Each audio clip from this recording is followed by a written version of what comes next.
일본은 돈을 줬지만 한국은 마음을 줬습니다. 미국 저명한 교수의 이 말에 국제정치학회 전체가 발칵 뒤집혔습니다. 57조 원 대 300억 원. 40년 대 10년.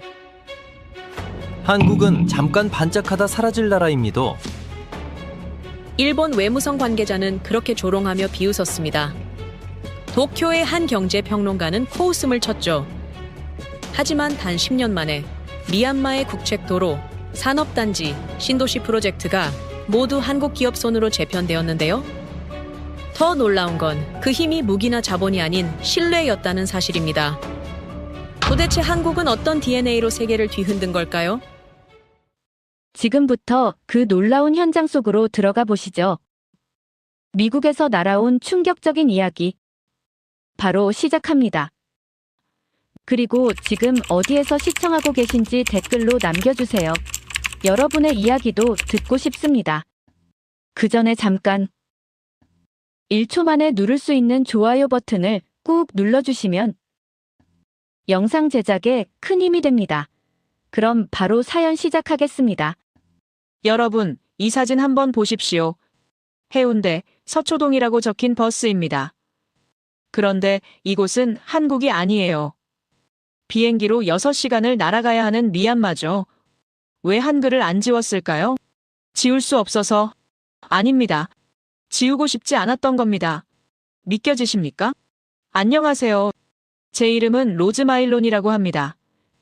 그날 채프턴 교수님의 첫 질문을 들었을 때 솔직히 이해가 안 갔어요. 그런데 말입니다. 교수님이 숫자를 보여주시는 순간 모든 게 명확해졌습니다. 일본 57조 원, 한국 300억 원, 100배 차이였어요. 그런데 결과는 정반대였습니다. 사실 이 강의는 우연히 듣게 됐습니다. 원래는 국제정치 이론 수업을 신청했는데 채프턴 교수님께서 갑자기 특별 강의를 연다고 공지하셨거든요. 제목이 무척 흥미로웠습니다. 지정학적 결정론의 극복과 속도의 정치라는 거였는데 무슨 뜻인지 전혀 감이 안 왔지만 국제정치를 전공하는 학생으로서 놓칠 수 없는 기회였고 게다가 채프턴 교수님은 하버드에서도 손꼽히는 석학이시니까 당연히 참석해야 했습니다. 그렇게 하버드 강의실에 들어섰고 교수님이 첫 슬라이드를 띄우시는 순간 강의실 전체가 술렁거리기 시작했습니다. 화면에는 버스 한 대가 크게 떠 있었고 옆면에는 선명한 한글이 보였습니다.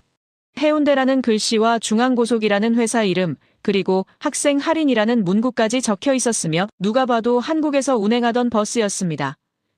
그런데 교수님이 말씀하셨습니다. 이곳은 미얀마 양곤의 거리라고 하시면서 미얀마는 동남아시아에 위치한 나라로 한국에서 비행기로 6시간 정도 날아가야 하는 곳이며 인구는 5천만 명이 넘고 국토 면적은 한반도의 3배가 넘는 큰 나라라고 설명해 주셨습니다. 교수님이 다음 사진들을 연달아 띄우셨습니다. 이번엔 양곤 시내 곳곳의 거리 풍경이었는데 버스들이 줄지어 달리고 있었으며 놀랍게도 70% 이상이 한글이 적힌 한국 중고버스였습니다. 부산 시내버스부터 서울광역버스 그리고 경기도 마을버스까지 다양했고 어떤 버스는 광고판까지 그대로 붙어 있었는데 심지어 정류장 노선도까지 한글로 남아있는 경우도 있었습니다. 한 학생이 손을 들고 물었습니다. 왜 한글을 지우지 않고 그대로 운행하냐고 말입니다. 교수님은 잠시 침묵하시더니 천천히 대답하셨습니다. 지우지 않은 게 아니라 지우고 싶지 않았던 거라고 하시면서 미얀마 사람들은 이 한글을 자랑스럽게 여긴다고 설명하셨습니다. 실제로 미얀마 현지에서는 한국 중고버스를 구입할 때 한글 표기가 많이 남아있을수록 가격이 더 높게 매겨진다고 하셨으며 사람들은 그 버스를 타면서 한국이라는 나라를 떠올리고 언젠가 우리도 저렇게 살 수 있을 거라고 믿는다고 덧붙이셨습니다. 버스에 적힌 한글이 단순한 글자가 아니라 희망의 상징이 된 겁니다. 솔직히 처음엔 과장이라고 생각했습니다. 버스 몇 대에 한글이 남아있다고 해서 그렇게까지 의미를 부여할까 싶었거든요. 그런데 교수님이 다음 화면을 띄우시는 순간 생각이 완전히 바뀌었습니다. 화면에는 두 개의 숫자가 아주 크게 떠올랐는데 일본 57조 원 그리고 한국 300억 원이라고 적혀 있었습니다. 교수님이 차근차근 설명하셨습니다. 일본은 1954년부터 미얀마에 전쟁 배상금을 지급하기 시작했고 그 이후로도 지속적으로 경제 원조를 이어왔으며 2013년에는 미얀마가 일본의 진채무 57조 원 중에서 무려 33조 원을 탕감해줬다고 하셨습니다.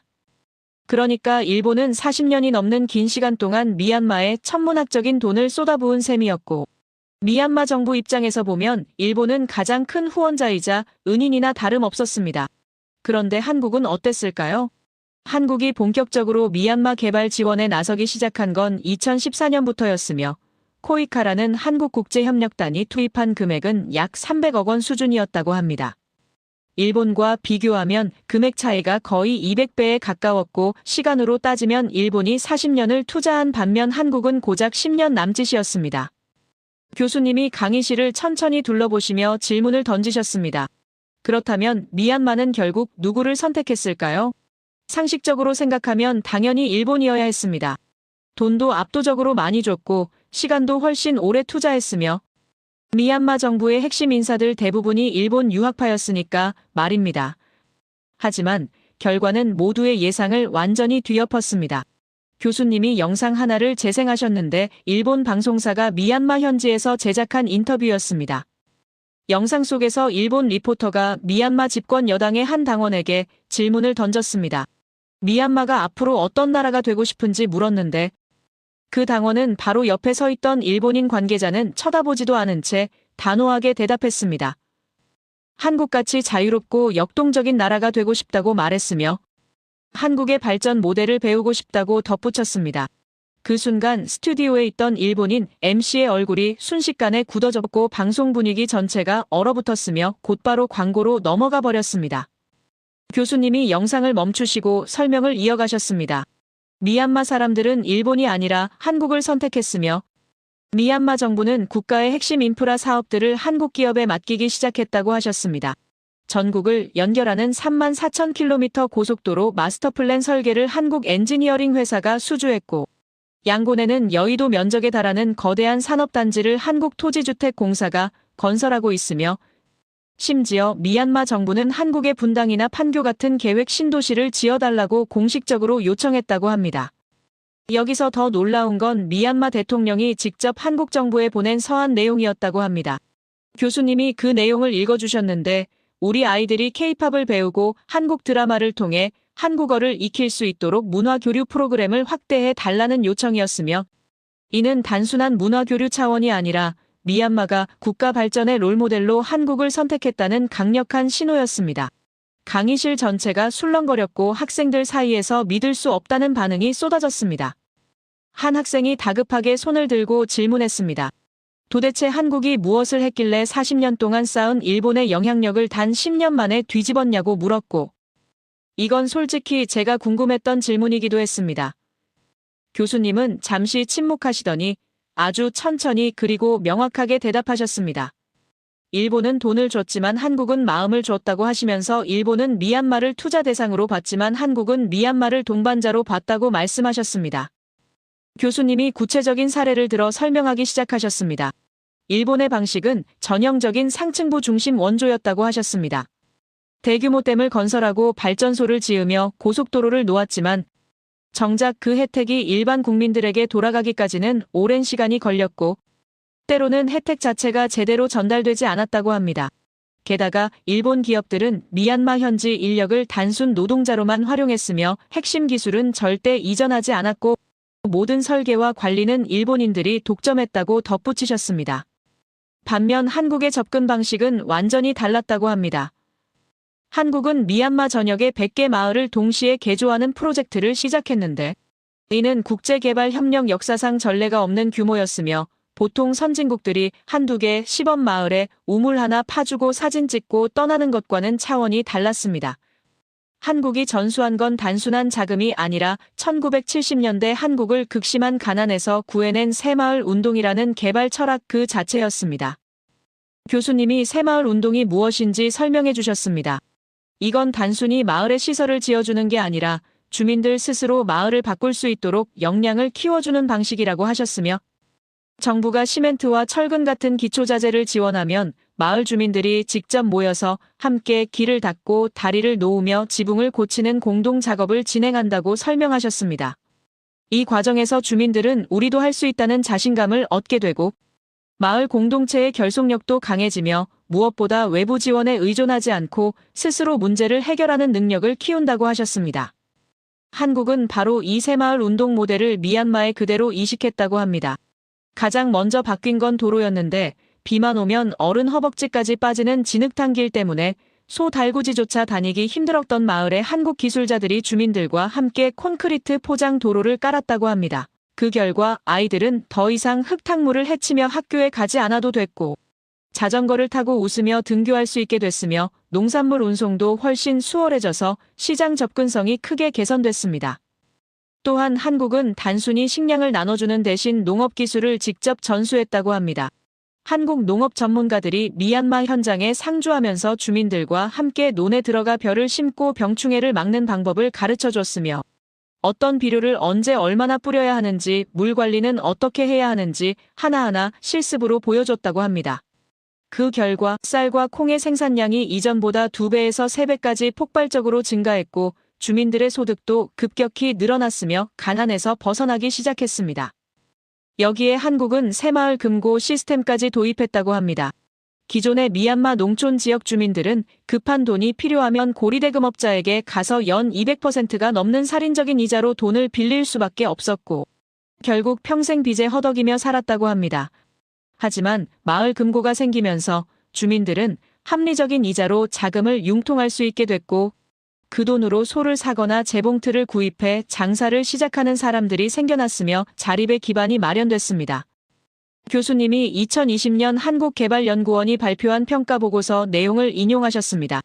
그 보고서는 한국의 미얀마 새마을 운동 프로젝트를 두고 신뢰와 희망이라는 씨앗을 심은 역사적 성공 사례라고 평가했으며 단순히 물질적 지원을 넘어서 주민들의 의식과 삶의 방식 자체를 변화시킨 문명적 전환이었다고 극찬했다고 합니다.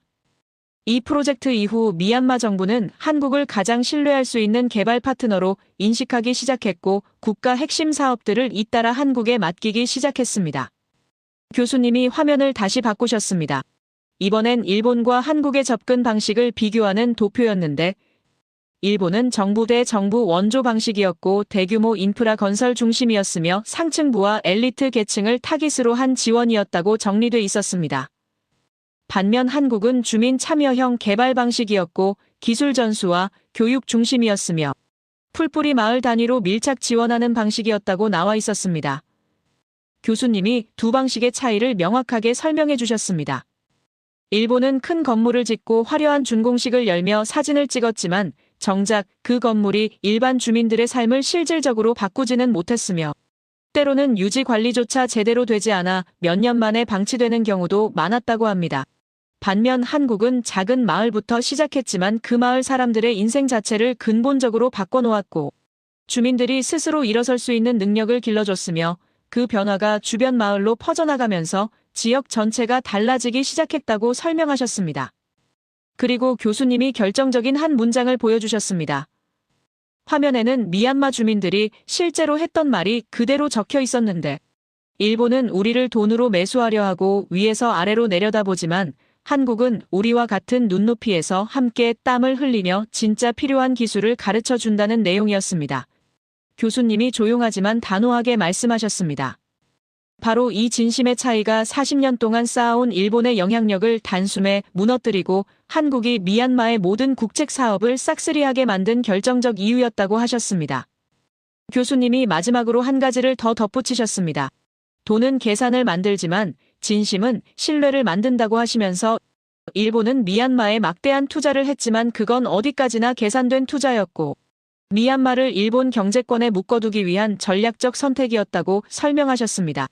반면 한국은 과거 자신들이 가난했던 시절을 기억하고 있었고 그때 국제사회로부터 도움을 받았던 경험을 잊지 않았으며 이제는 우리가 도울 차례라는 마음으로 진심을 다해 미얀마를 도왔다고 하셨습니다. 그 순간 강의실이 숙연해졌습니다. 솔직히 소름이 돋았습니다. 100배나 차이 나는 돈을 이긴 건 결국 사람의 진심이었고 위에서 군림하는 태도가 아니라 옆에서 함께 걷는 자세였으며 계산된 투자가 아니라 진정한 동반자 의식이었던 겁니다. 교수님이 강의실을 천천히 둘러보시며 마지막 질문을 던지셨습니다. 여러분은 한국이 어떻게 이런 일을 해낼 수 있었다고 생각하십니까? 한국은 왜 이렇게 다른 방식을 선택했을까요? 아무도 선뜻 대답하지 못했습니다. 강의실 안은 무거운 침묵으로 가득 찼고 학생들은 각자 방금 들은 이야기를 되새기며 생각에 잠겨 있었습니다. 교수님이 잠시 숨을 고르시더니 다시 입을 여셨습니다. 그렇다면 이제 본격적으로 한국이 걸어온 길을 들여다봐야 할 시간이라고 하시면서 왜 한국이 미얀마에서 일본을 이길 수 있었는지 그 근본적인 이유를 파헤쳐 보겠다고 말씀하셨습니다. 교수님이 칠판 쪽으로 걸어가셨습니다. 그리고 분필을 들어 큰 글씨로 2개의 숫자를 적기 시작하셨습니다.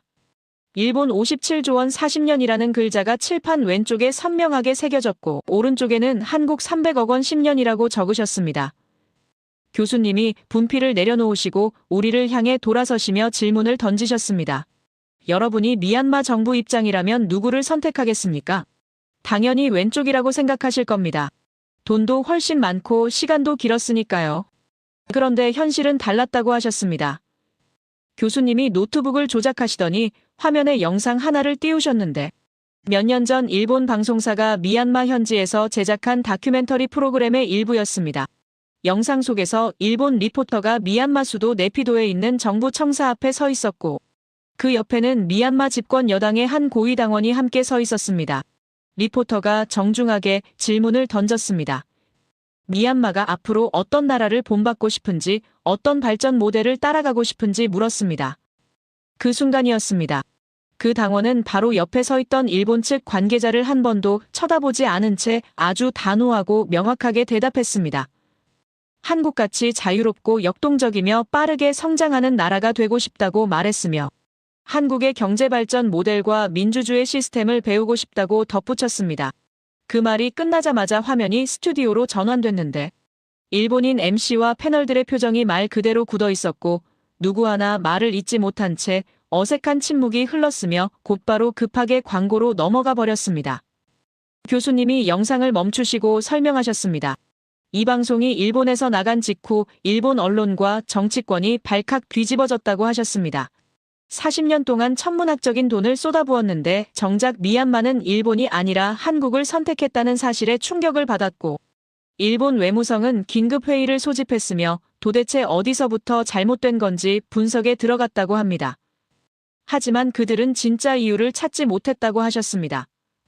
왜냐하면 그들은 여전히 돈과 시간이라는 숫자로만 세상을 바라보고 있었기 때문이라고 덧붙이셨습니다. 교수님이 다시 칠판으로 돌아가셔서 두 숫자 사이에 큰 화살표를 그으시며 말씀하셨습니다. 일본은 돈을 줬지만 한국은 마음을 줬다고 하시면서 일본은 미얀마를 경제적 투자 대상으로만 봤지만 한국은 미얀마를 함께 성장할 동반자로 봤다고 설명하셨습니다. 그리고 그 마음의 이름이 바로 진심이었다고 하시면서 진심은 계산으로 만들어지는 게 아니라 경험에서 우러나온다고 강조하셨습니다.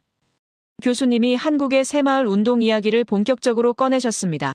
한국은 1970년대 자신들이 극심한 가난을 겪었던 시절에 새마을 운동이라는 걸 전국적으로 펼쳤다고 하셨습니다.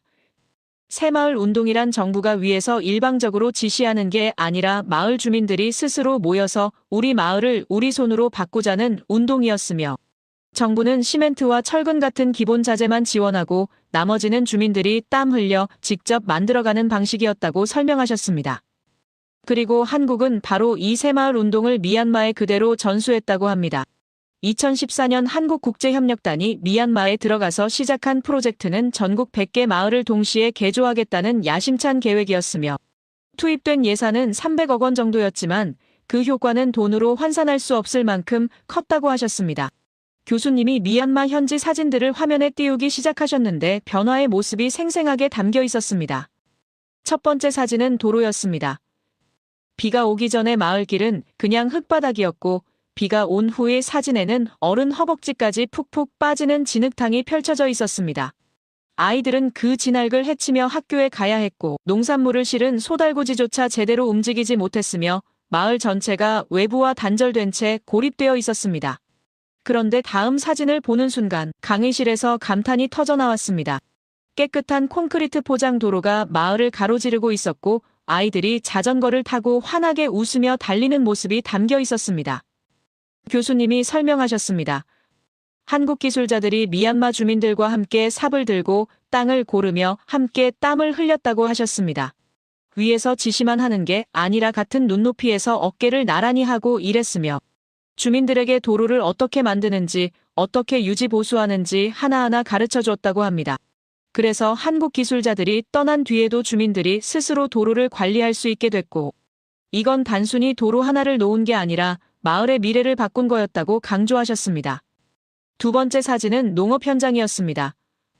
한국 농업 전문가가 미얀마 농부들과 함께 논에 들어가 있는 모습이었는데 모두 똑같이 맨발로 진흙 속에 서 있었고 함께 모를 심고 있었습니다. 교수님이 말씀하셨습니다. 한국 전문가들은 사무실에 앉아서 설명만 한 게 아니라 직접 현장에 들어가서 손으로 보여줬다고 하셨습니다. 벼는 이렇게 심어야 하고 물은 이만큼 돼야 하며 비료는 이 시기에 줘야 한다고 몸으로 가르쳤고 병충해가 생기면 어떻게 대처하는지도 함께 해결하며 알려줬다고 합니다. 그 결과 미얀마 농가의 쌀 생산량이 이전보다 2배에서 3배까지 늘어났다고 합니다. 콩 농사도 마찬가지였으며 채소 재배 기술도 전수받아서 주민들의 소득이 급격하게 상승하기 시작했다고 하셨습니다. 교수님이 한 가지 중요한 점을 강조하셨는데 한국은 물고기를 준 게 아니라 물고기 잡는 법을 가르쳐 줬다고 하시면서 일본은 대형 트랙터와 비싼 농기계를 지원했지만 고장나면 부품을 구할 수 없어서 결국 창고에 방치됐고 주민들은 여전히 예전 방식으로 농사를 지을 수밖에 없었다고 비교하셨습니다. 반면 한국이 가르쳐준 기술은 특별한 장비 없이도 주민들이 스스로 실행할 수 있는 것들이었고 씨앗 선별부터 파종 시기 조절 그리고 자연 퇴비 만드는 법까지 현지 환경에 맞춰서 응용할 수 있는 실용적인 기술이었다고 합니다. 그래서 한국 전문가들이 떠난 뒤에도 주민들이 계속 생산성을 높여갈 수 있었고 이웃 마을에도 그 기술을 전파하면서 변화가 확산됐다고 설명하셨습니다. 세 번째는 새마을 금고 이야기였습니다. 교수님이 미얀마 농촌의 금융 현실을 먼저 설명해 주셨는데 기존에는 마을에 제대로 된 금융기관이 없었고 주민들이 급한 돈이 필요하면 사채업자에게 가서 연 200%가 넘는 살인적인 이자로 돈을 빌릴 수밖에 없었다고 합니다. 100만 원을 빌리면 1년 뒤에 300만 원을 갚아야 했고 결국 평생 빚에 허덕이며 가난에서 벗어날 수 없었다고 하셨습니다. 한국은 여기에 새마을 금고라는 시스템을 도입했습니다. 마을 주민들이 조금씩 돈을 모아서 공동기금을 만들고 필요한 사람이 합리적인 이자로 빌려 쓰는 방식이었으며 모두가 조합원이자 주인이 되는 구조였다고 합니다. 처음에는 주민들이 반신반의했지만 실제로 금고가 운영되면서 신뢰가 쌓이기 시작했고 사람들은 그 돈으로 소를 사거나 재봉틀을 구입해서 작은 장사를 시작했으며 자녀 교육비로 쓰기도 했다고 합니다. 교수님이 2020년 한국개발연구원 보고서 내용을 인용하셨습니다. 그 보고서는 미얀마 새마을 운동 프로젝트를 평가하면서 이건 단순한 개발 원조가 아니라 신뢰와 희망이라는 씨앗을 심은 문명적 전환이었다고 표현했으며 물질적 지원을 넘어서 주민들의 의식과 삶의 태도 자체를 바꾼 역사적 성공 사례라고 극찬했다고 합니다. 실제로 프로젝트가 진행된 100개 마을의 소득은 평균 50% 이상 증가했고 교육 수준도 크게 향상됐으며 무엇보다 주민들이 우리도 할 수 있다는 자신감을 갖게 됐다고 하셨습니다. 교수님이 칠판으로 다시 돌아가서 일본과 한국이라고 적힌 두 단어 아래의 각각 특징을 정리하기 시작하셨습니다. 일본 쪽에는 상층부 중심 원조, 대형 인프라 건설, 정부 대 정부 관계, 기술 독점이라고 적으셨고 한국 쪽에는 풀뿌리 참여형 개발, 마을 단위 밀착 지원, 주민과 함께 땀 흘림, 기술 전수와 교육이라고 적으셨습니다. 그리고 두 방식의 결과를 비교하셨습니다. 일본 방식은 겉으로 보기엔 화려했다고 합니다. 큰 댐이 세워지고 발전소가 들어서며 고속도로가 뚫렸지만 정작 일반 국민들은 그 혜택을 체감하지 못했고 시설은 일본 기업이 독점적으로 관리했으며 현지인들은 단순 노동자로만 고용됐다고 하셨습니다. 게다가 유지 보수 기술을 배우지 못했기 때문에 고장이 나면 다시 일본 기술자를 불러야 했고 결국 일본에 계속 의존하는 구조가 만들어졌다고 설명하셨습니다. 반면 한국 방식은 겉으로 보기엔 소박했지만 효과는 훨씬 깊고 지속적이었다고 합니다. 100개 마을의 도로가 깔리고 농업기술이 전파되며 금융 시스템이 뿌리내렸고 무엇보다 주민들이 스스로 문제를 해결하는 능력을 갖추게 됐다고 하셨습니다. 한국이 떠난 뒤에도 마을은 계속 발전했고 주민들은 배운 걸 이웃 마을에 나눠주면서 변화가 자연스럽게 확산됐으며 미얀마 정부는 이 모델을 전국적으로 확대하기로 결정했다고 덧붙이셨습니다. 교수님이 마지막으로 결정적인 문장을 칠판에 크게 적으셨습니다. 돈은 계산을 만들지만 진심은 신뢰를 만든다는 문장이었고 그 아래에는 일본은 투자했지만 한국은 함께했다라고 덧붙이셨습니다. 교수님이 우리를 향해 돌아서시며 조용히 말씀하셨습니다. 바로 이 차이가 40년과 10년의 시간 차이를 뒤집었고 57조 원과 300억 원의 금액 차이를 무의미하게 만들었으며 결국 미얀마가 일본이 아니라 한국을 선택하게 만든 근본적인 이유였다고 하셨습니다. 그리고 교수님이 한 가지 질문을 더 던지셨습니다. 그렇다면 한국은 왜 이런 방식을 선택할 수 있었을까요? 한국은 어떻게 진심을 담은 개발 협력을 할 수 있었을까요? 강의실이 다시 조용해졌고 학생들은 진지하게 고민하기 시작했습니다. 교수님이 천천히 대답하셨습니다. 그건 한국 자신이 과거에 똑같은 경험을 했기 때문이라고 하시면서 한국은 가난했던 시절을 기억하고 있고 그때 도움을 받았던 기억을 잊지 않았으며 이제는 우리가 도울 차례라는 마음으로 미얀마를 대했다고 설명하셨습니다. 교수님이 말씀을 이어가셨습니다. 한국이 걸어온 길을 알아야 한국이 미얀마에서 한 일을 진짜로 이해할 수 있다고 하시면서 한국이라는 나라가 어떤 고난을 겪었고 어떻게 그 고난을 이겨냈으며 그 과정에서 무엇을 배웠는지 알아야 한다고 강조하셨습니다. 그리고 바로 다음부터 그 이야기를 본격적으로 풀어가겠다고 하시며 잠시 쉬는 시간을 가지자고 말씀하셨습니다. 쉬는 시간 동안 강의실은 여전히 뜨거운 열기로 가득했습니다. 학생들은 서로 방금 들은 내용에 대해 이야기를 나눴고 누군가는 노트에 필기한 내용을 다시 읽으며 정리하고 있었으며 누군가는 스마트폰으로 미얀마 새마을 운동을 검색하고 있었습니다.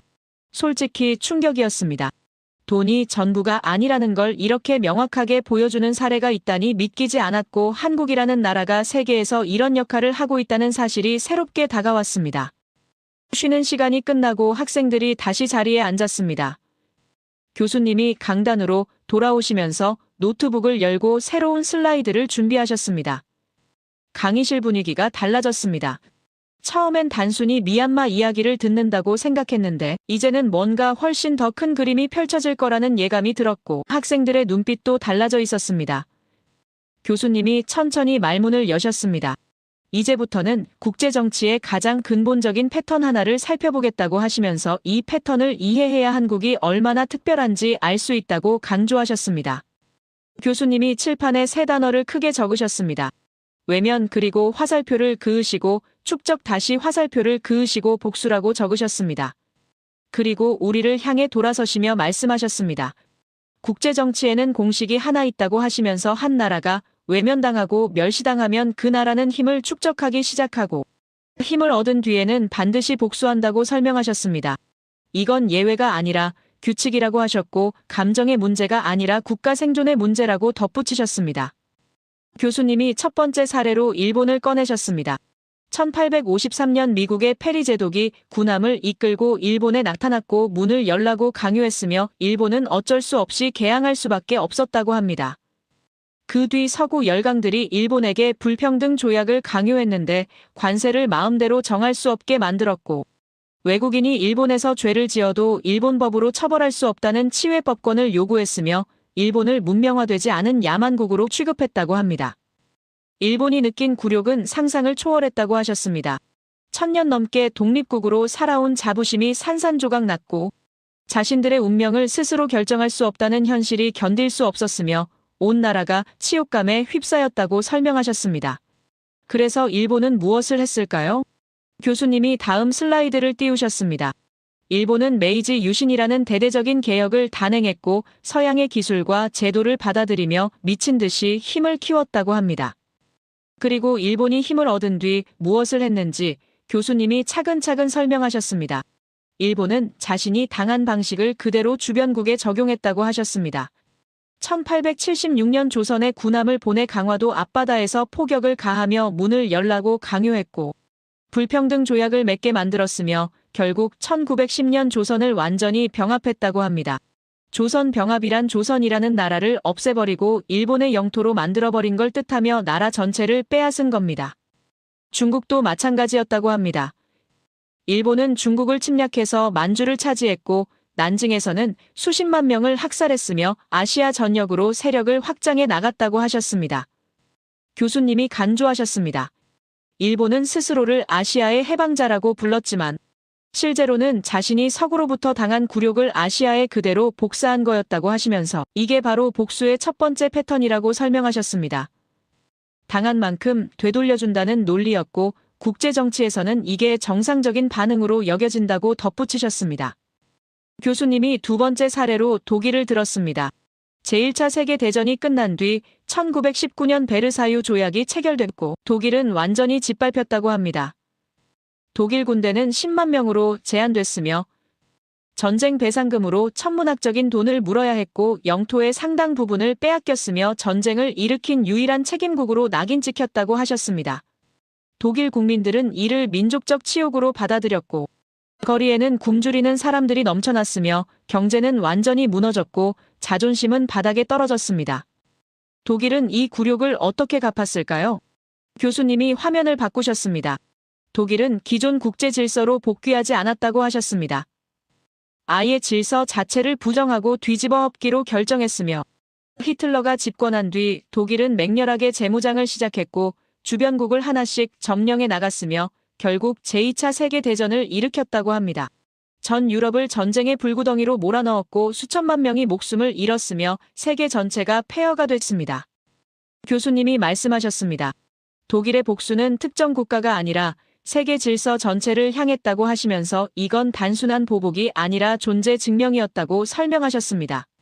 우리를 이렇게 취급한 세상을 완전히 뒤엎어버리겠다는 의지였고 그 의지는 전쟁으로 표출됐으며 국제정치에서 굴욕당한 나라의 분노가 얼마나 무서운 결과를 낳는지 보여주는 사례라고 강조하셨습니다. 강의실이 숙연해졌고 학생들은 숨죽이며 들었습니다. 세 번째 사례는 러시아였습니다. 1991년 소련이 붕괴된 뒤 러시아는 철저히 외면당했다고 합니다. 서방 국가들은 러시아에게 시장 경제를 받아들이라고 강요했지만 정작 러시아를 안보 체제에는 끼워주지 않았으며 나토라는 서방 군사 동맹은 점점 러시아 국경 가까이 확장되어 갔고 러시아 내부에서는 패배국 취급을 받는다는 인식이 퍼졌다고 합니다. 1990년대 러시아 경제는 완전히 무너졌고 국제사회에서 발언권은 사라졌으며 과거 초강대국이었던 자부심은 땅에 떨어졌다고 하셨습니다. 그런데 러시아는 즉시 반응하지 않았다고 합니다. 교수님이 설명하셨습니다. 러시아는 시간을 들여 군사력을 회복했고 에너지 자원을 무기로 활용하기 시작했으며 주변국에 대한 영향력을 서서히 되찾아갔다고 하셨습니다. 복수를 서두르지 않았지만 절대 잊지 않았으며 이걸 전략적 인내라고 부른다고 덧붙이셨습니다. 그리고 러시아는 기회가 왔을 때 단호하게 움직였다고 합니다. 2014년 크림반도를 병합했고 주변국들에 대한 영향력을 강화했으며 서방이 만들어 놓은 질서에 정면으로 도전하기 시작했다고 하셨습니다. 교수님이 강조하셨습니다. 러시아의 복수는 느렸지만 집요했고 잊은 척했지만 실제로는 모든 걸 기억하고 있었으며 힘을 되찾는 순간 과거의 굴욕을 반드시 갚겠다는 의지를 행동으로 옮겼다고 설명하셨습니다. 네 번째 사례는 중국이었습니다. 1840년 아편 전쟁 이후 중국은 반식민지로 전락했고 서구 열강들이 중국 땅 곳곳에 조차지를 만들어 마음대로 지배했으며 불평등 조약이 강요됐다고 합니다. 중국은 이 시기를 100년의 치욕이라고 부르며 절대 잊지 않는다고 하셨습니다. 중국 지도자들은 이 치욕을 국가 정체성으로 만들었고 국민들에게 끊임없이 가르쳤으며 우리는 과거로 돌아가서는 안 된다고 간조했다고 합니다. 그리고 중국이 힘을 키운 뒤 어떻게 했는지 교수님이 설명하셨습니다. 중국은 직접적인 충돌을 피했다고 하셨습니다. 대신 경제력으로 영향력을 확장했고 기술력으로 격차를 줄여 나갔으며 외교적으로 기존 열강의 지위를 천천히 잠식해 들어갔다고 합니다. 1대1로라는 거대한 프로젝트로 아시아와 유럽과 아프리카를 연결했고 수많은 나라들이 중국에 경제적으로 의존하게 만들었으며 군사력도 무섭게 키워서 이제는 미국조차 함부로 대할 수 없는 나라가 됐습니다. 교수님이 말씀하셨습니다. 중국은 칼을 들지 않았지만 시간을 들었다고 하시면서 중국의 복수는 가장 느리지만 가장 완벽하며 100년 전 자신들을 멸시했던 나라들이 이제는 중국 눈치를 보게 만들었다고 설명하셨습니다. 이게 바로 복수의 네 번째 패턴이라고 하시면서 복수는 반드시 전쟁일 필요가 없고 때로는 경제와 기술과 시간으로도 충분히 가능하다고 덧붙이셨습니다.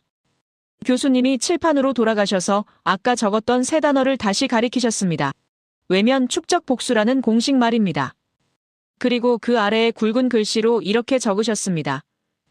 복수는 정상이다라고 말입니다. 교수님이 우리를 향해 천천히 말씀하셨습니다.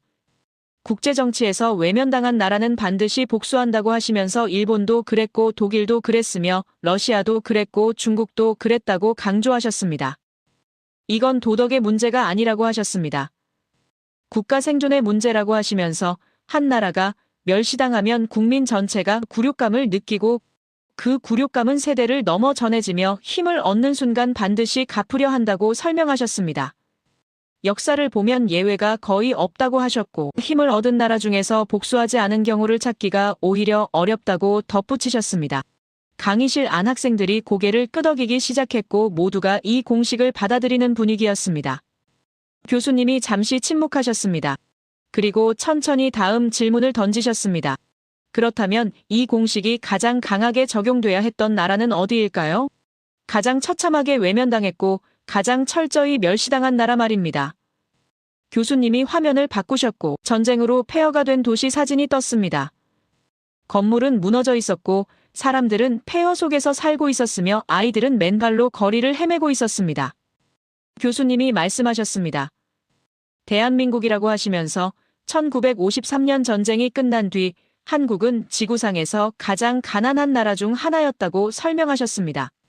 1인당 국민 소득이 70달러 정도였는데 이건 당시 아프리카 최빈국보다도 낮은 수준이었고 전쟁으로 모든 게 파괴됐으며 산업 기반은 전혀 없었고 자원도 없었으며 기술도 없었다고 합니다. 유엔이 원조 식량을 보냈고 미국이 군사 지원을 했지만 그걸로는 살아남기조차 버거웠다고 하셨습니다. 더 심각한 건 국제사회의 태도였다고 합니다. 교수님이 구체적인 사례들을 들기 시작하셨습니다. 1955년 인도네시아 반둥에서 아시아 아프리카 29개 국가가 모여 역사적인 회의를 열었는데 이건 비동맹 운동의 시작이었고 제3세계 국가들이 목소리를 내는 중요한 자리였다고 합니다. 그런데 한국은 거기에 초대조차 받지 못했다고 하셨습니다. 아예 고려 대상이 아니었다는 뜻이며 존재 자체를 인정받지 못한 겁니다. 1960년대 한국 대통령이 동남아시아 국가들을 순방하려고 했는데 필리핀이 방문을 거절했다고 합니다. 공식적인 이유는 대통령 일정상 어렵다는 거였지만 실제 의미는 명확했다고 하셨습니다. 지금 만날 필요가 없다는 뜻이었고 우선순위가 아니라는 의미였으며 한국은 상대할 가치가 없는 나라로 취급받은 겁니다. 교수님이 말씀하셨습니다. 외교에서 거절당한다는 건 단순히 일정이 안 맞는 게 아니라고 하시면서 너희는 중요하지 않다는 선언이나 다름없다고 설명하셨습니다. 1966년 마닐라에서 정상회의가 열렸고 한국 대통령도 참석했지만 대우는 형편없었다고 합니다. 회의 주최국이 필리핀이었는데도 한국은 중심 발언권을 얻지 못했고 회의장 자리도 구석이었으며 언론 사진에도 거의 등장하지 않았다고 하셨습니다. 이건 무시가 아니라 존재하지 않는 취급이었다고 하시면서 국제 정치에서 가장 잔인한 폭력은 때리는 게 아니라 없는 사람 취급하는 거라고 강조하셨습니다. 교수님이 계속 사례를 들었습니다. 태국도 한국을 무시했고 인도네시아도 한국을 거들떠보지 않았으며 말레이시아도 한국 같은 가난한 나라와 굳이 관계를 맺을 이유가 없다고 생각했다고 합니다. 심지어 아프리카 신생 독립국들조차 한국보다는 자신들이 낫다고 여겼는데 왜냐하면 최소한 자원이라도 있었기 때문이라고 하셨습니다. 한국은 정말 아무것도 없었고 가난해서 무시당한 게 아니라 영향력이 전혀 없다고 판단돼서 제외된 거였다고 설명하셨습니다. 교수님이 칠판에 적혀있던 공식을 다시 가리키셨습니다. 외면 축적 복수라는 공식 말입니다. 그리고 논리적으로 따져보자고 하셨습니다. 일본은 서구에게 당했지만 그래도 기술이 있었고 독일은 패전했지만 교육받은 인력이 있었으며 러시아는 무너졌지만 최소한 군사력은 있었고 중국은 짓밟혔지만 넓은 땅과 많은 인구라도 있었다고 하셨습니다. 그런데 한국은 아무것도 없었다고 하시면서 그래서 한국이 당한 멸시는 차원이 달랐다고 강조하셨습니다. 일본은 적어도 두려움의 대상이었고 독일은 경계의 대상이었으며 러시아는 견제의 대상이었고 중국은 계산의 대상이었다고 합니다. 하지만 한국은 아무것도 아니었다고 하시면서 계산할 가치조차 없는 나라였고 관심밖의 존재였으며 국제 무대에서 투명 인간 취급을 받았다고 설명하셨습니다. 교수님이 조용히 말씀하셨습니다. 그렇다면 논리적으로 봤을 때 한국의 복수는 어땠어야 할까요? 교수님이 대답하셨습니다. 가장 강렬했어야 했다고 하시면서 가장 처참했고 가장 철저히 외면당했으니까 복수할 자격도 가장 충분했고 복수의 강도도 가장 세야 논리적으로 맞다고 설명하셨습니다. 아까 설명한 공식대로라면 한국은 힘을 얻은 뒤 반드시 과거를 갚았어야 했고 자신을 무시했던 나라들에게 똑같이 되돌려줬어야 했으며 세계의 한국을 무시한 대가가 무엇인지 보여줬어야 했다고 말씀하셨습니다. 강의실이 조용해졌습니다. 학생들은 다음 이야기를 기다리고 있었고 모두가 예상하고 있었습니다. 당연히 한국도 복수했을 거라고 말입니다. 교수님이 천천히 화면을 바꾸셨습니다. 그리고 조용하지만 명확하게 말씀하셨습니다. 그런데 말입니다. 이 나라는 전혀 다른 선택을 했습니다. 교수님이 잠시 침묵하셨습니다. 그런데 말입니다. 라는 문장이 강의실에 울려 퍼진 뒤 이상한 긴장감이 감돌았고 학생들은 다음 이야기를 기다리며 숨을 죽이고 있었습니다. 교수님이 화면을 바꾸려는 순간 강의실 뒤쪽에서 손이 올라갔습니다. 일본인 학생이었는데 이름은 야시마라고 했고 오사카 출신이며 일본 최고 명문대를 졸업한 뒤 하버드로 유학을 온 엘리트였습니다. 그는 평소에도 조용하지만 날카로운 질문으로 유명했고 특히 아시아 역사 문제에서는 절대 양보하지 않는 학생이었습니다. 야시마가 차분하지만 분명한 목소리로 말했습니다. 교수님 잠깐만요. 제가 하나 짚고 넘어가고 싶은 게 있습니다. 교수님이 고개를 끄덕이시며 말씀하라고 하셨고 야시마는 노트북을 열어 자료를 화면에 띄웠습니다. 그는 말했습니다. 방금 교수님께서 한국이 국제사회에서 외면당했다고 하셨는데 그건 한국의 시각일 뿐이며 객관적 자료를 보면 다른 이야기가 나옵니다. 실제로 일본은 한국 전쟁 직후부터 한국의 경제 협력을 제안했고 1965년 한일 기본 조약을 통해 막대한 자금을 지원했습니다. 야시마가 구체적인 숫자를 제시했습니다. 일본은 무상 자금 3억 달러와 유상 차관 2억 달러 그리고 민간 차관 3억 달러 이상을 한국에 제공했으며 이는 당시 한국 국가 예산의 2배가 넘는 금액이었고 이 돈으로 한국은 포항제철을 세웠으며 경부고속도로를 건설했고 산업 기반을 다졌다고 말했습니다. 그러니까 한국이 외면당했다는 건 사실과 다르며 오히려 일본의 도움으로 성장할 수 있었다는 게 맞지 않냐고 조심스럽지만 단호하게 질문했습니다. 강의실이 술렁거렸습니다. 야시마의 자료는 정확했고 숫자도 맞았으며 논리도 탄탄해 보였습니다. 일부 학생들은 고개를 끄덕이기 시작했고 분위기가 묘하게 흔들리는 게 느껴졌습니다. 교수님은 전혀 당황하지 않으셨습니다. 오히려 미소를 지으시며 좋은 질문이라고 하셨고 야시마에게 자리에 앉으라고 하신 뒤 천천히 대답하기 시작하셨습니다. 교수님이 말씀하셨습니다. 야시마 학생이 제시한 자료는 사실입니다. 일본은 분명히 한국에 돈을 줬고 그 돈이 한국 경제에 도움이 된 것도 맞습니다. 하지만 여기서 우리가 놓치지 말아야 할 게 2가지 있다고 하시면서 첫째는 그 돈의 성격이고 둘째는 그 돈을 주던 시기의 국제정치 맥락이라고 설명하셨습니다. 교수님이 화면에 한일 기본 조약 관련 자료를 띄우셨고 차근차근 풀어가기 시작하셨습니다. 먼저 그 돈의 성격부터 봐야 한다고 하셨습니다. 일본이 준 자금은 전쟁 배상금도 아니었고 식민 지배에 대한 사죄도 아니었으며 경제협력 자금이라는 이름으로 포장됐지만 실제로는 한국이 일본에 대한 모든 청구권을 포기하는 조건으로 지급된 돈이었다고 설명하셨습니다. 다시 말해 일본이 36년간 한국을 지배하면서 빼앗아간 것들, 그리고 강제징용으로 끌고 간 사람들 그리고 위안부로 동원된 여성들에 대한 모든 법적 책임을 한꺼번에 덮어버리는 대가로 지불한 돈이었다는 겁니다. 교수님이 구체적인 계산을 보여주셨습니다. 당시 한국 정부가 파악한 일본의 채무는 최소한 수십억 달러 규모였지만 실제로 받은 건 5억 달러 수준이었고 게다가 그중 상당 부분이 유상차관, 즉 빌려준 돈이었기 때문에 나중에 이자를 붙여 갚아야 했다고 하셨습니다. 그러니까 일본이 한국을 도와줬다기보다는 과거 청산을 최소 비용으로 끝내려 한 거였고 한국 입장에서는 받아야 할 것의 극히 일부만 받은 셈이었다고 설명하셨습니다. 그리고 더 중요한 건 두 번째 맥락이라고 하셨습니다. 교수님이 1960년대 국제 정치 상황을 설명하기 시작하셨습니다. 당시는 냉전 시대였고 미국은 아시아에서 공산주의 확산을 막아야 했으며 한국과 일본을 미국 중심의 동맹체제로 묶어야 했다고 합니다. 그래서 미국이 일본과 한국에 강력하게 압력을 넣어서 조약을 맺게 만들었고 한국은 선택의 여지가 거의 없었다고 하셨습니다. 미국의 안보 우산 아래 있어야 살아남을 수 있었기 때문에 불리한 조건이라도 받아들일 수밖에 없었다는 겁니다. 교수님이 야시마를 보시며 조용히 말씀하셨습니다. 그러니까 일본이 한국에 돈을 준 건 맞지만 그게 순수한 호의였다고 보기는 어렵고 오히려 과거를 최소 비용으로 정리하려는 전략적 선택이었으며 미국의 압력 속에서 이뤄진 거래였다고 하시면서 한국이 그 돈으로 성장한 건 사실이지만 그건 한국이 그 돈을 잘 활용했기 때문이지 일본이 특별히 잘해줘서가 아니라고 덧붙이셨습니다. 야시마는 표정이 굳어졌지만 아무 말도 하지 않았습니다. 교수님이 말씀을 이어가셨습니다. 그리고 더 중요한 건 한일 기본조약 이전의 시기라고 하시면서 1950년대 한국이 겪은 멸시는 조약과는 별개의 문제라고 간조하셨습니다.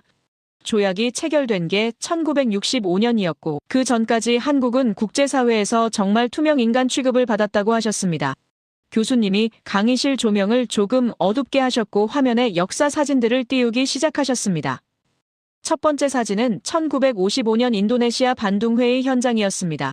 아시아와 아프리카에서 온 29개국 대표들이 모여 있었고 역사적인 순간을 기록한 사진이었습니다.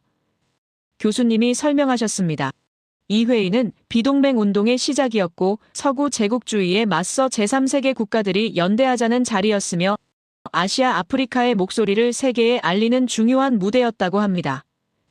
그런데 한국은 여기에 초대조차 받지 못했다고 하셨습니다. 왜 초대받지 못했을까요? 교수님이 당시 회의 주최 측의 판단을 설명하셨습니다. 한국은 미국의 영향 아래 있었고 냉전 구도에서 서방 진영에 속해 있었기 때문에 비동맹을 표방하는 회의에 맞지 않는다는 게 표면적 이유였지만 실제로는 한국이 너무 약하고 가난해서 초대할 필요성을 못 느꼈다는 게 더 정확하다고 하셨습니다. 한국은 국제 정치에서 아무런 무게감이 없었고 있어도 없어도 상관없는 나라였으며 굳이 자리를 내줄 이유가 없다고 판단된 겁니다. 교수님이 다음 사진을 띄우셨습니다. 1960년대 중반 동남아시아 지도자들이 모인 회의 장면이었고 필리핀 대통령과 태국 총리 그리고 인도네시아 대표가 함께 있었습니다. 교수님이 말씀하셨습니다. 1960년대 한국 대통령이 동남아시아 순방을 계획했는데 필리핀이 방문을 거절했다고 합니다. 공식 발표는 일정 조율이 어렵다는 거였지만 외교 언어로 번역하면 지금 만날 필요가 없다는 뜻이었고 우선순위가 아니라는 의미였으며 솔직히 말하면 상대할 가치가 없다고 본 거였다고 설명하셨습니다. 당시 필리핀은 한국보다 훨씬 잘 사는 나라였다고 합니다. 1인당 국민소득도 한국의 2배 이상이었고 영어를 공용어로 쓰며 미국과 긴밀한 관계를 유지하고 있었으며 동남아시아에서 가장 영향력 있는 나라 중 하나였다고 하셨습니다. 반면 한국은 전쟁의 상처가 채 아물지 않았고 경제는 바닥이었으며 국제사회에서 목소리를 낼 위치가 아니었다고 합니다.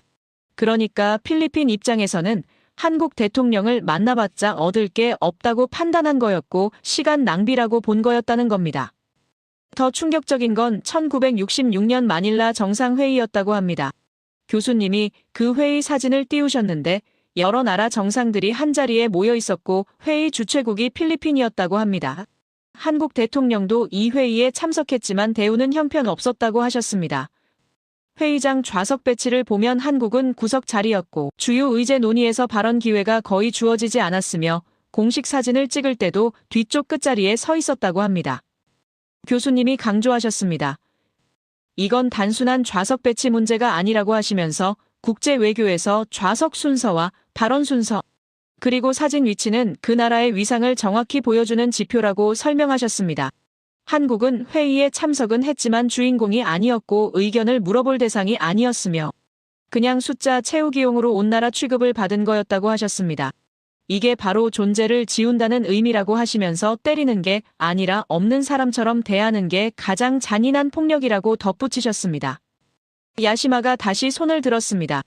그의 목소리는 여전히 차분했지만 약간 방어적으로 들렸습니다. 교수님, 그런데 그건 당시 한국의 경제력과 국력이 약했기 때문 아닙니까?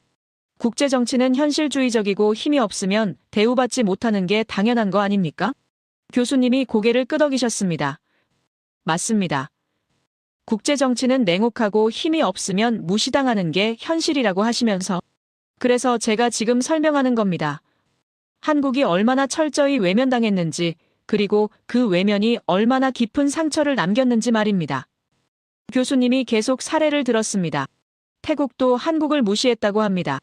1960년대 태국은 동남아시아에서 경제적으로 안정된 나라였고 왕실이 있어서 전통과 권위가 있었으며 한국 같은 전쟁으로 폐허가 된 나라와 굳이 깊은 관계를 맺을 이유가 없다고 봤다고 하셨습니다. 인도네시아는 더했다고 합니다. 인도네시아는 땅도 넓고 인구도 많았으며 자원도 풍부했기 때문에 한국처럼 아무것도 없는 나라는 안중에도 없었다고 하셨습니다. 말레이시아도 마찬가지였다고 합니다. 말레이시아는 영국 연방의 일원으로서 국제사회에서 일정한 지위를 인정받고 있었고 천년 고무와 주석 같은 자원 수출로 경제가 돌아갔으며 한국 같은 가난한 나라와 협력해봤자 얻을 게 없다고 판단했다고 하셨습니다. 심지어 아프리카 신생 독립국들조차 한국을 무시했다고 합니다. 가나나 나이지리아 같은 나라들은 독립한 지 얼마 안 됐지만 최소한 자원이라도 있었고 한국은 자원도 없고 기술도 없으니 자기네보다 못하다고 생각했다고 하셨습니다. 교수님이 정리하셨습니다. 한국은 국제사회 어디에서도 환영받지 못했고 어느 회의에서도 중심에 서지 못했으며 어떤 나라도 한국과 협력하고 싶어 하지 않았다고 하시면서 이게 1950년대부터 60년대까지 한국이 겪은 현실이었다고 강조하셨습니다. 가난해서 무시당한 게 아니라 영향력이 전혀 없다고 판단돼서 존재 자체가 지워진 거였다고 하셨습니다. 강의실 분위기가 무거워졌습니다. 앞쪽에 앉아있던 로즈마일론의 표정도 무거워져 있었고 다른 학생들도 숙연한 표정으로 화면을 바라보고 있었습니다. 야시마는 더 이상 손을 들지 않았고 자리에 가만히 앉아 있었지만 그의 표정은 미묘했습니다. 불편해 보였고 뭔가 말하고 싶지만 더 이상 반박할 근거를 찾지 못한 듯 했습니다. 교수님이 칠판에 적혀있던 공식을 다시 가리키셨습니다. 외면 축적 복수라는 공식 말입니다. 그리고 조용히 말씀하셨습니다. 일본은 서구에게 당했지만 그래도 기술과 산업 기반이 있었고 독일은 패전했지만 교육받은 인력과 기술 축적이 있었으며 러시아는 무너졌지만 군사력과 자원이 있었고 중국은 짓밟혔지만 넓은 땅과 많은 인구가 있었다고 하셨습니다. 하지만 한국은 정말 아무것도 없었다고 하시면서 그래서 한국이 당한 멸시는 그 어떤 나라보다 깊었고 철저했다고 강조하셨습니다. 교수님이 마지막 질문을 던지셨습니다. 그렇다면 논리적으로 봤을 때 한국은 어떻게 반응했어야 할까요? 아까 제시한 공식대로라면 한국의 복수는 가장 강렬했어야 하고 가장 처절했어야 하며 자신을 무시했던 모든 나라에게 똑같이 되갚아줬어야 합니다. 강의실이 조용했고 학생들은 다음 이야기를 기다렸습니다. 교수님이 화면을 바꾸시며 천천히 말씀하셨습니다. 그런데 한국은 그렇게 하지 않았습니다. 그리고 바로 여기서부터 모든 게 달라지기 시작합니다. 교수님이 화면을 바꾸셨고 강의실 조명이 다시 밝아졌습니다. 아까까지의 무거운 분위기가 조금씩 거치는 느낌이었고 학생들은 다음 이야기에 집중하기 시작했습니다. 교수님이 천천히 말문을 여셨습니다. 한국은 복수하지 않았다고 하시면서 대신 이렇게 다짐했다고 말씀하셨습니다. 우리 대에서 끝내자. 다음 세대만큼은 절대 이런 취급받지 말자고 하셨습니다.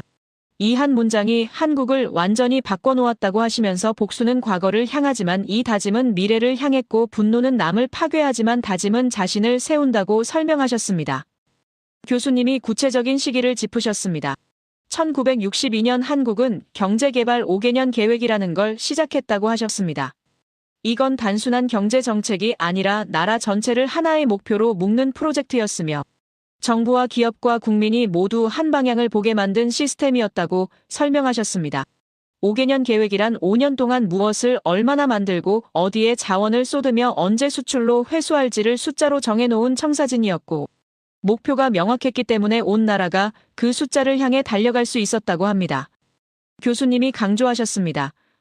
한국의 시간은 이때부터 다르게 흐르기 시작했다고 하시면서 다른 나라들이 해마다 조금씩 성장할 때 한국은 분기별로 성장했고 다른 나라들이 천천히 걸을 때 한국은 뛰었으며 시간을 압축했다고 말씀하셨습니다.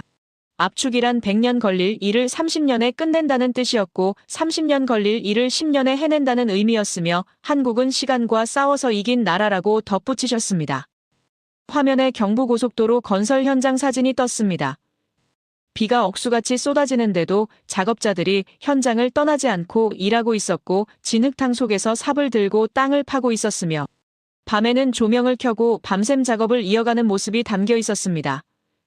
교수님이 설명하셨습니다. 1968년부터 70년까지 한국은 서울과 부산을 잇는 418km의 고속도로를 건설했다고 하셨습니다. 당시 한국에는 돈도 장비도 경험도 부족했지만 멈추지 않았다고 합니다. 왜 그렇게 서둘렀을까요? 교수님이 대답하셨습니다. 도로는 단순히 길이 아니라 시간이었기 때문이라고 하시면서 도로가 뚫리면 물류가 빨라지고 공장이 연결되며 시장이 확대되고 수출이 쉬워진다고 설명하셨습니다. 경부고속도로가 완공되면서 서울과 부산 사이 이동 시간이 하루에서 4시간으로 줄어들었고 이건 물리적 거리를 좁힌 게 아니라 경제 전체의 속도를 바꾼 거였다고 하셨습니다. 공사 현장에서는 오늘 멈추면 내일도 멈춘다는 분위기가 흘렀고 비가 와도 눈이 와도 작업은 계속됐으며 그 결과 2년 반 만에 고속도로가 완성됐다고 합니다.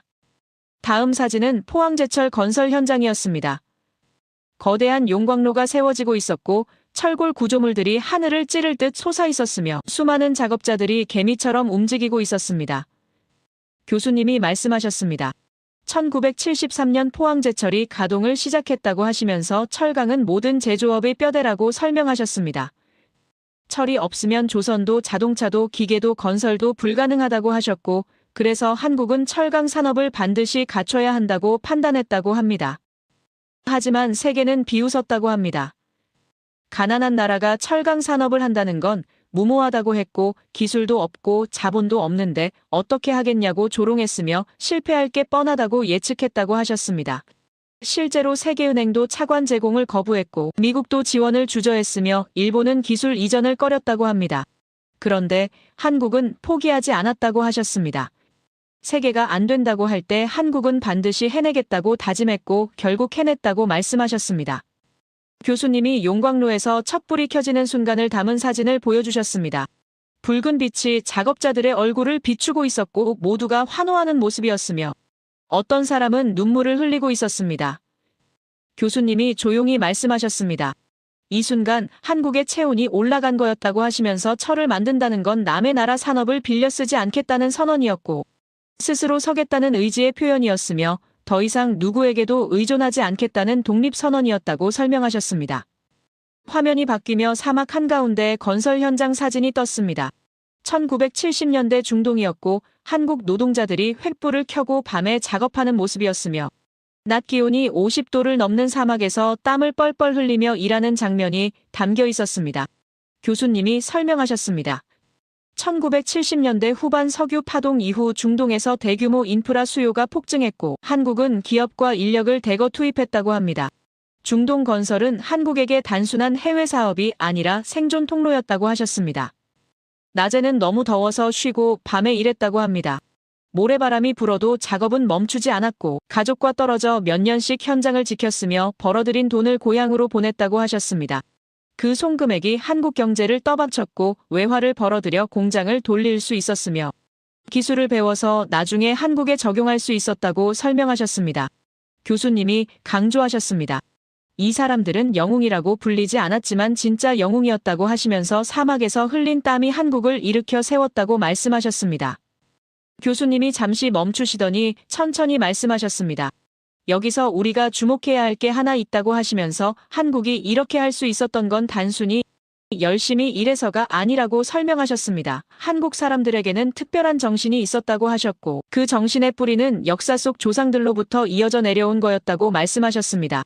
교수님이 화면을 바꾸시며 한국 역사를 간략히 짚으셨습니다. 한국은 역사적으로 수없이 많은 침략을 받았다고 합니다. 북쪽에서는 대륙 세력이 내려왔고 동쪽에서는 일본이 침입했으며 한반도는 늘 강대국들 사이에 끼어 있었다고 하셨습니다. 하지만 한국은 살아남았고 문화를 지켰으며 언어를 잃지 않았고 정체성을 유지했다고 합니다. 이게 가능했던 이유는 위기가 올 때마다 한국인들은 더 강해졌기 때문이라고 하셨습니다. 교수님이 구체적으로 설명하셨습니다. 16세기 말 일본의 침략이 있었을 때 한국은 7년 동안 싸워서 결국 일본을 물리쳤고 그 과정에서 거북선이라는 혁신적인 전함을 만들어냈으며 의병이라는 민간 자발적 군대가 전국에서 일어났다고 합니다. 17세기 초 대륙에서 침략이 왔을 때도 한국은 끝까지 저항했고 비록 굴복했지만 문화와 정체성만큼은 지켜냈으며 오히려 그 경험을 통해 더 강한 민족 의식을 키웠다고 하셨습니다. 이런 역사가 한국인의 DNA에 새겨졌다고 합니다.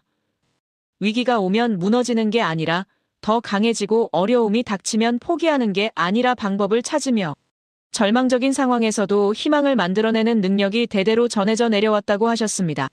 교수님이 강조하셨습니다. 그래서 20세기 한국이 전쟁의 폐허 속에서도 일어설 수 있었던 거라고 하시면서 조상들로부터 물려받은 이 정신이 있었기에 가능했다고 말씀하셨습니다. 그리고 이 정신은 단순히 과거의 유산이 아니라 현재도 살아 숨쉬고 있다고 하셨습니다. 오늘날 한국뿐만 아니라 전 세계 대부분의 나라들이 이런 생각을 갖고 있다고 하셨습니다. 나라가 망하면 안 된다는 마음, 기술이 무너지면 안 된다는 절박함, 꾸준히 성장해야 한다는 의지 말입니다. 이런 생각은 누구나 할 수 있지만 그걸 실제로 행동으로 옮기고 국가 전체가 하나로 움직이게 만든 건 한국이 처음이었다고 하셨습니다. 교수님이 설명을 이어가셨습니다. 한국은 위기를 기회로 바꾸는 능력이 탁월하다고 하시면서 이건 우연이 아니라 역사 속에서 배운 생존 전략이라고 말씀하셨습니다. 전쟁이 끝나고 폐허만 남았을 때 다른 나라 같았으면 절망했겠지만 한국은 이제 시작이라고 생각했고 아무것도 없다는 건 모든 걸 새로 만들 수 있다는 뜻으로 받아들였으며 바닥부터 다시 쌓아 올리는 걸 두려워하지 않았다고 합니다. 국제사회에서 무시당했을 때도 마찬가지였다고 합니다. 다른 나라 같았으면 주저앉았겠지만 한국은 더 강해지겠다고 다짐했고 인정받지 못한다면 인정받을 수 있는 나라를 만들겠다고 결심했으며 외면당한 기억을 분노가 아니라 연료로 삼았다고 하셨습니다. 이게 바로 한국이 다른 나라와 다른 점이라고 하시면서 위기가 오면 더욱 강해지고 힘이 배가 되는 민족이라고 강조하셨습니다. 그리고 이런 나라가 미얀마를 도울 때 어떤 마음이었을지 생각해보라고 하셨습니다. 한국은 미얀마를 단순한 원조 대상으로 보지 않았고 과거의 자신을 보았으며 우리도 저랬었다는 공감이 있었고 우리가 도와야 한다는 책임감이 있었다고 합니다. 그래서 한국은 돈만 주는 게 아니라 함께 땀을 흘렸고 기술만 가르치는 게 아니라 마음을 나눴으며 미얀마 사람들을 아래로 내려다본 게 아니라 옆에서 함께 걸었다고 말씀하셨습니다. 교수님이 다시 미얀마 새마을 운동 현장 사진을 띄우셨습니다. 한국 전문가와 미얀마 주민이 함께 논에 들어가 모를 심고 있었고 한국 기술자와 미얀마 청년이 함께 도로를 닦고 있었으며 모두가 똑같이 땀을 흘리고 있었습니다. 교수님이 조용히 말씀하셨습니다. 이게 한국의 DNA가 미얀마로 전수되는 순간이었다고 하시면서 한국이 조상들로부터 물려받은 정신을 이제 다른 나라와 나누고 있는 거라고 설명하셨습니다. 강의실이 숙연해졌습니다. 로즈마일론을 비롯한 학생들은 깊은 감동에 빠져 있었고 어떤 학생은 눈시울이 붉어져 있었으며 야시마조차 고개를 숙이고 생각에 잠겨 있었습니다. 교수님이 말씀을 이어가셨습니다. 하지만 이게 전부가 아니라고 하시면서 한국의 진짜 이야기는 지금부터라고 말씀하셨습니다. 1970년대까지 한국은 가난에서 벗어나기 위해 달렸고 1980년대부터는 완전히 다른 게임이 시작됐다고 하셨습니다. 교수님이 화면을 세계 지도로 바꾸셨고 한국의 위치에 빨간 점이 찍혀 있었습니다. 그리고 그 점에서 선들이 뻗어나가며 전 세계로 연결되는 애니메이션이 재생됐습니다. 교수님이 말씀하셨습니다. 1980년대부터 게임이 바뀌기 시작했다고 하시면서 한국은 더 이상 따라가는 나라가 아니라 새로운 길을 만드는 나라가 됐고 모방하는 나라가 아니라 도전하는 나라가 됐으며 살아남는 나라가 아니라 세계를 바꾸는 나라가 되기 시작했다고 설명하셨습니다. 첫 번째 사례는 조선산업이었습니다. 교수님이 대형 선박 건조 현장 사진을 띄우셨고 거대한 배가 건조대 위에 놓여 있었으며 수많은 용접공들이 불꽃을 튀기며 작업하고 있었습니다. 교수님이 설명하셨습니다. 1970년대부터 한국은 조선업에 뛰어들었다고 하셨습니다. 조선업은 기술과 자본과 시간이 모두 필요한 고난도 산업이었고 한 척을 만드는데 수천 개의 부품과 수백 명의 인력이 투입되며 납기를 하루라도 어기면 계약이 취소되고 품질에 문제가 생기면 회사 전체가 무너질 수 있는 위험한 사업이었다고 합니다. 당시 일본은 세계 조선 산업을 지배하고 있었다고 합니다. 일본 조선소들은 기술력과 경험에서 압도적이었고 세계 시장 점유율이 50%를 넘었으며 한국이 끼어들 여지가 없어 보였다고 하셨습니다. 그런데 1970년대 후반부터 상황이 달라지기 시작했다고 합니다.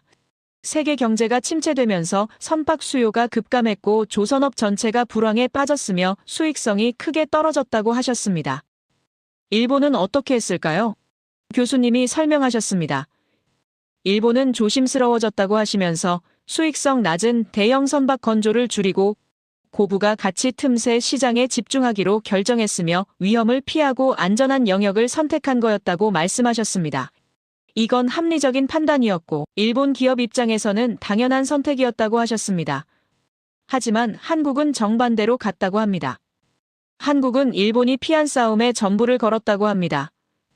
대형 선박 건조에 올인했고 초대형 유조선과 컨테이너선 시장을 공략했으며 가격 경쟁력과 납기 준수로 승부를 걸었다고 하셨습니다. 불황이었지만 한국 조선소들은 설비 투자를 멈추지 않았고 기술 개발을 계속했으며 인력 양성에 집중했다고 합니다. 세계가 무모하다고 했지만 한국은 멈추지 않았고 결국 2000년대 들어서면서 주도권이 완전히 이동했다고 하셨습니다. 교수님이 그래프를 보여주셨습니다.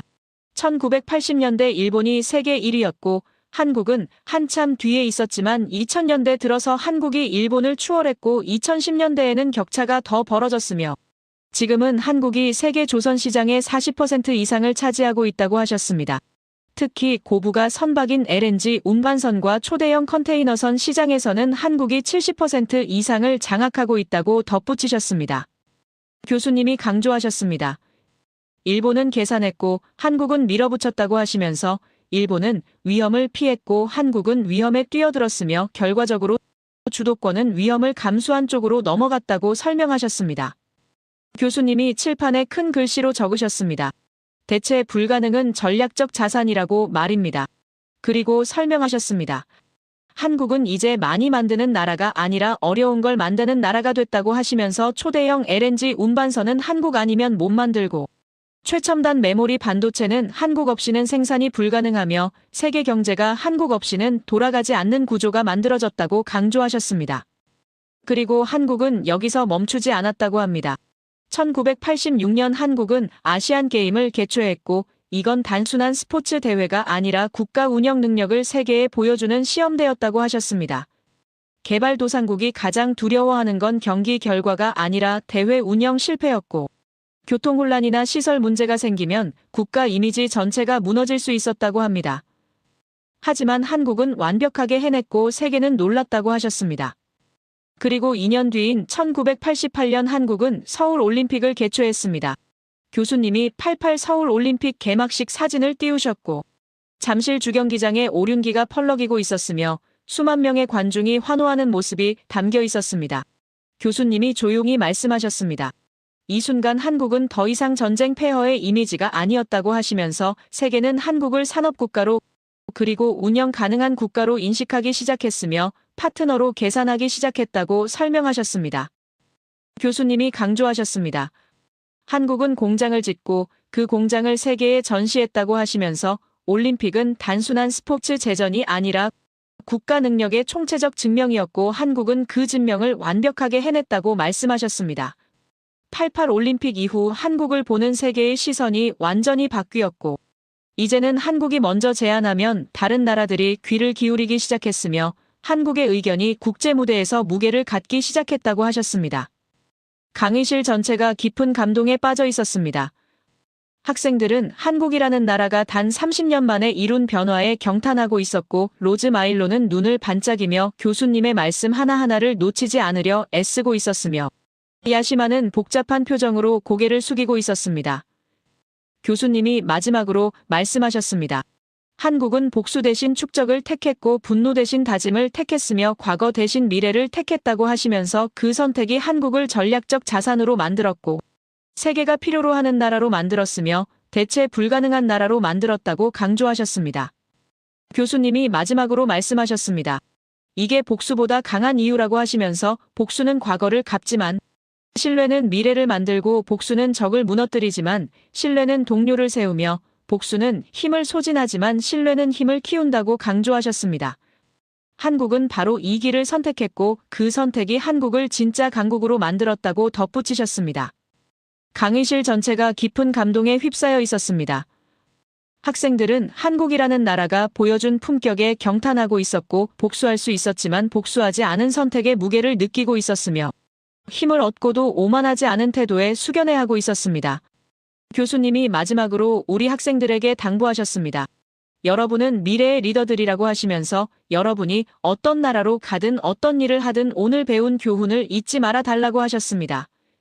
힘은 복수할 수 있는 능력이 아니라 복수하지 않을 수 있는 용기라는 것. 강함은 남을 짓밟는 게 아니라 남을 세워주는 것 그리고 진짜 승리는 적을 무너뜨리는 게 아니라 적을 친구로 만드는 것이라는 걸 기억해 달라고 당부하셨습니다. 교수님이 미소를 지으시며 마지막 인사를 하셨습니다. 긴 시간 동안 집중해서 들어주셔서 감사하다고 하시면서 오늘 강의가 여러분에게 작은 영감이라도 됐기를 바란다고 하셨습니다. 그리고 여러분 모두가 각자의 자리에서 더 나은 세상을 만드는데 기여하기를 바라며 힘이 아니라 신뢰로 복수가 아니라 협력으로 과거가 아니라 미래로 나아가는 사람들이 되기를 바란다고 당부하셨습니다. 그녀는 조용히 중얼거렸습니다. 한국 정말 대단한 나라구나. 그리고 천천히 일어나 강의실을 나섰습니다. 밖은 여전히 밝았고 하버드 캠퍼스는 평온했지만 그녀의 마음속에는 뭔가 큰 변화가 일어나고 있었습니다. 오늘 들은 이야기는 평생 잊지 못할 것 같았고 한국이라는 나라는 이제 그녀에게 단순한 동아시아의 한 국가가 아니라 배워야 할 스승 같은 존재가 됐습니다. 제 이야기를 끝까지 들어주셔서 감사합니다. 모두 안녕히 계세요. 오늘의 사연 어떻게 들으셨나요? 우리가 살아가는 세상은 늘 힘과 계산으로 움직이는 것처럼 보이지만 정작 세상을 바꾸는 건 언제나 보이지 않는 마음의 힘인 것 같아요. 돈으로 얻은 신뢰는 시간이 지나면 사라지지만 진심으로 쌓은 신뢰는 세대와 국경을 넘어 남는다는 걸 오늘 이야기가 다시 한번 보여준 것 같습니다. 작은 나라가 거대한 질서의 판을 뒤흔드는 건 기적이 아니라 묵묵히 자신이 옳다고 믿는 길을 걸어온 결과일지도 모르죠. 우리가 가진 진짜 힘은 속도나 기술이 아니라 다시 일어서는 의지와 서로를 믿는 마음일지도 모릅니다. 결국 세상은 강한 자가 이기는 곳이 아니라 끝까지 포기하지 않는 사람이 이기는 곳일지도 모르겠네요. 이제 남은 질문은 하나뿐입니다. 다음은 우리가 어떤 신뢰를 남길 차례일까요? 여러분의 생각을 아래 댓글에 남겨주세요. 그리고 감동적인 사연을 주변 사람들과 공유하고 함께 이야기 나눠보세요.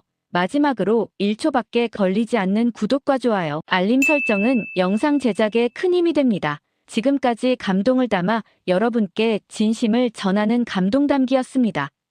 오늘 하루도 행복한 하루 보내세요.